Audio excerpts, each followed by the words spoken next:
بسم اللہ الرحمن الرحیم نحمدہ ونصلی علی رسولہ الکریم اما بعد۔ محترم ناظرین کرام، ابھی حالیہ دنوں میں ایک نیوز کا ایک فوٹو جس کے اندر لکھا ہوا ہے کہ پیپسی اور کوک حرام ہے، نیچے مفتی تقی عثمانی صاحب مدث اللہ العالی کا اس کے اندر نام لکھ رکھا ہے، اور ایک تحریر بھی اس کے ساتھ وائرل کی جا رہی ہے کہ حضرت مفتی صاحب نے پیپسی اور کوک کو حرام قرار دیا ہے۔ آج ہم اس کی حقیقت کو بتلانے والے ہیں۔ مفتی صاحب کی طرف سے اس کی وضاحت آ چکی ہے، کیا وضاحت آئی ہے اس کو ہم بعد میں بیان کریں گے، بعد میں بتلائیں گے، بعد میں دکھلائیں گے، لیکن اس سے پہلے ہم اس خبر کے بارے میں آپ کو بتلا دیں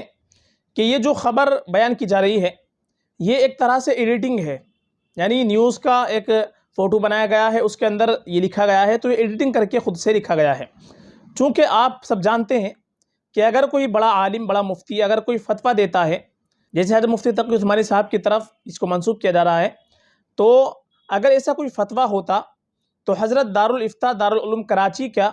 اسکرین شدہ جو تحریر ہوتی ہے اس کو شائع کرتے ہیں، اور اس کے اوپر باقاعدہ دارالافتاء کی مہر ہوتی اور حضرت کے دستخط بھی ہوتے، اور یا اسی طریقے سے حضرت نے اپنے خطاب کے اندر کہیں کچھ کہا ہو یا آڈیو وائرل کی ہو، نہ کوئی خطاب ہے نہ کوئی آڈیو ہے، صرف ایک ایڈٹ کیا ہوا یہ فوٹو ہم وائرل کر رہے ہیں، اور ایک خبر اس کے اوپر لکھی گئی ہے، ایک تحریر لکھی گئی، اس کو ہم وائرل کر کے اس کو خوب وائرل کرنے پر زور دے رہے ہیں کہ یہ دونوں چیزیں حرام ہیں۔ اب اس میں کیا ہو رہا ہے، اس میں نقصان اب دو طرح سے ہے۔ ایک تو یہ ہے کہ اب حضرت سے اس کی وضاحت مانگی جائے گی۔ اب اگر حضرت وضاحت کر دیتے ہیں کہ ہم نے ایسا کوئی فتویٰ نہیں دیا، تو ایسی صورت میں بائیکاٹ کو نقصان پہنچے گا، اور اگر آپ وضاحت نہیں فرماتے تو ایک حلال چیز کو حرام کرنا لازم آئے گا، اور جو حضرت کی طرف جھوٹ منسوب کیا جا رہا ہے۔ اس کے بارے میں ہم آپ کو دکھلاتے ہیں کہ یہ کسی صاحب نے جو ان کا شاگرد ہوگا حضرت سے واٹس ایپ کے اوپر یہ سوال کیا ہے، یہ بھیج کر کے جو یہ چل رہا ہے بریکنگ نیوز کے نام سے،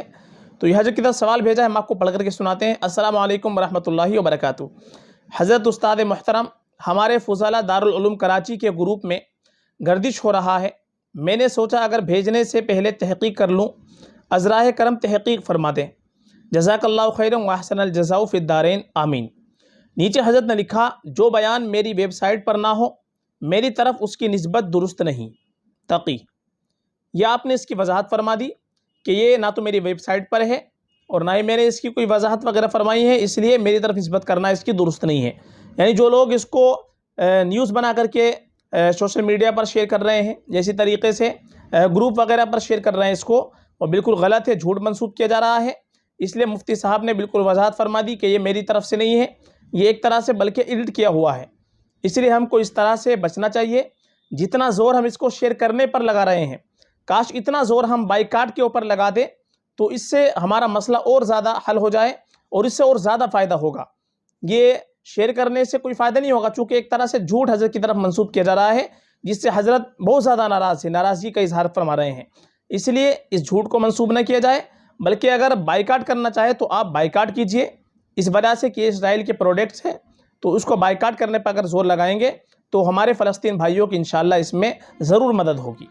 اللہ تعالیٰ فلسطین کے مسلمانوں کی ہر طرح سے حفاظت فرمائے، اور بیت المقدس کی بھی ہر طرح سے حفاظت فرمائے، اور ان کی جان مال عزت و آبرو کی مکمل طور پر اللہ تعالیٰ حفاظت فرمائے۔ فقط واللہ عالم۔